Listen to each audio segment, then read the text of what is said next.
척하지 마세요. 척한다라는 건 없는 걸 있다고 이야기하는 거죠. 영업을 잘하기 위해서든 리크루팅을 잘하기 위해서든 척하기 시작하면 척하다 끝나는 경우를 제가 정말 많이 봤습니다.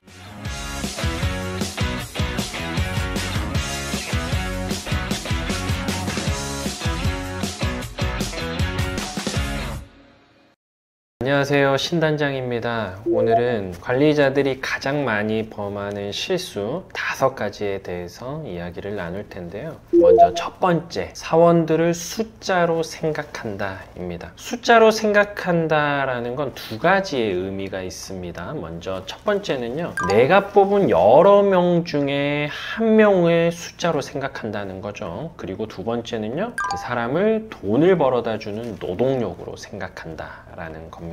처음에 우리가 그 구직자를 뽑을 때 얼마나 정성을 다합니까? 그런데 일정 시간이 지나면 관리자들이 어떤 표현을 쓰냐? 버린다라는 표현을 쓰는 걸 제가 들어봤습니다. 실제로 이런 표현을 제가 중간 관리자로부터 들었을 때 굉장히 노했어요. 우리 직원은 물건이 아니죠. 절대 쓰지 말아야 할 단어 중에 하나입니다. 자, 그리고 2번째입니다. 바로 거짓말이에요. 거짓말. 당장 눈앞에 이 사람을 채용하고 싶어서 입에 바른 거짓말을 한다면 결국 입사후 다 들통납니다. 그렇죠? 경험해 보셨죠? 신뢰가 무너진 관리자와는요, 더 이상 일을 할 수 없어요. 여러분도 한번 생각해 보세요. 그런 거짓말을 상습적으로 하는 관리자와 일을 계속 한다라는 건 내가 일정한 손해를 보더라도 일을 오래 할 수가 없습니다. 여러분이 조직 관리를 오래 했는데 만약에 조직이 성장하지 않는다면요, 꼭 내가 습관적으로 뱉은 말을 지키지 않고 있는지 꼭 한번 생각해 보시길 바랍니다. 자, 너무 당연한 얘기지만 이직하는 많은 구직자들이요, 이러한 문제로 회사를 옮기는 경우를 정말 많이 봤습니다. 우리가 조심해야 될 부분 중에 하나예요. 습관적으로 또 거짓말을 일삼는 경우도 너무 많아요. 이 정직성은요, 그 사람의 그릇의 크기를 이야기합니다. 눈앞에 어떤 희생과 손해가 오더라도 내가 뱉은 말, 그것은 내가 반드시 지킨다라는 신념을 꼭 가지시길 부탁드리겠습니다. 자, 그리고 3번째입니다. 척하지 마세요.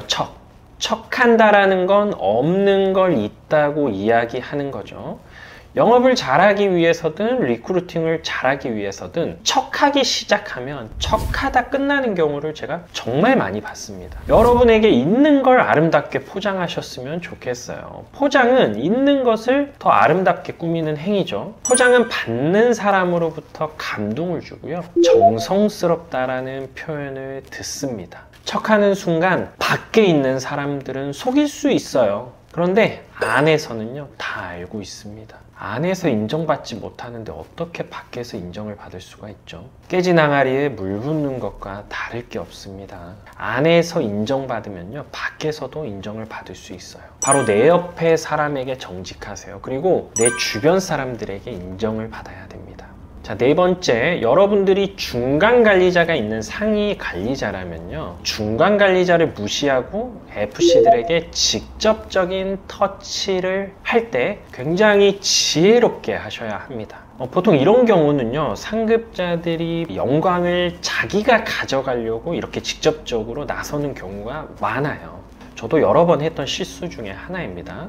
자, 이것을 이렇게 한번 실천해 보시면 좋을 것 같아요. 내가 어떤 직원에게 떡을 주고 싶어요. 그냥 뭐 별거 아니죠. 내가 직원에게 떡 줄 수 있잖아요. 그런데 바로 다이렉트로 주지 마시고 중간 관리자를 한번 거쳐 주시는 거예요. 예를 드는 겁니다. 중간 관리자에게 연락해서, 누구야, 내가 이 직원에게 떡을 주고 싶은데 내가 바로 주는 것보다 너를 통해서 주는 게 더 좋을 것 같아. 그래서 내가 연락했는데 그걸 내가 연락했다고 하지 말고 너가 나한테 연락을 해서 이 직원에게 떡을 좀 챙겨주고 싶은데 나한테 떡을 좀 줄 수 없는지, 너가 요청했다고 해서 너가 그 떡을 받았다라고 이야기를 하렴. 그리고 그 직원한테 그 떡을 너가 줘. 이렇게 이야기를 하는 거예요. 이해가 되시나요? 중간에서 굳이 이렇게 해야 되냐? 그렇게 이야기하실 수 있어요. 그런데 제가 실제 이렇게 했었을 때 우리 중간 관리자가 제게 뭐라고 했냐면요. 와, 단장님 정말 놀랍습니다. 디테일이 살아있어요. 존경합니다. 라고 이런 이야기를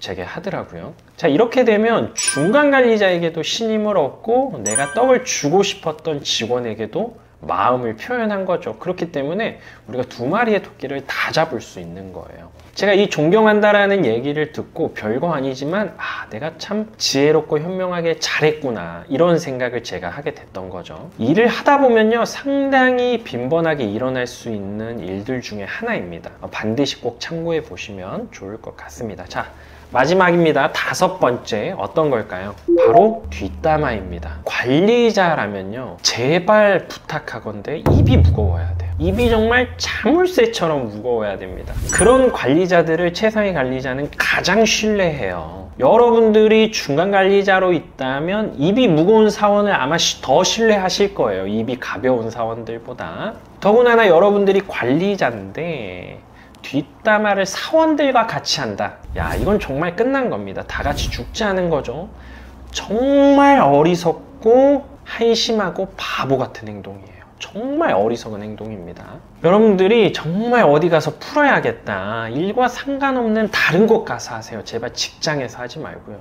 일하러 오셨으면 일을 하세요. 뒷담화하다 집에 가지 마시고요. 사원들은요 다 들어주는 척 하는데 결국 퍼지고 돌고 돌아 그 화살이 어디로 가냐? 관리자 본인한테로 향하게 됩니다. 기본적으로 최상위 관리자가 되면요 가장 일하기 힘든 사람이 누구냐? 일 못하는 사람? 절대 아닙니다. 바로 뒤에서 뒷담하는 사람이에요. 꼭 상위 관리자를 위한 욕이 아니어도 상관없습니다. 뒷이야기를 하는 관리자와는요 거리를 두고 함부로 제 이야기를 오픈하지 않아요. 왜냐면 이 사람이 또 다른 곳 가서 전달할 거라는 걸 잘 알고 있기 때문에 그렇습니다. 오늘 5가지에 대해서 우리가 살펴봤는데 이 내용들 다시 한번 보시고 꼭 한번 기억하셨으면 좋겠습니다.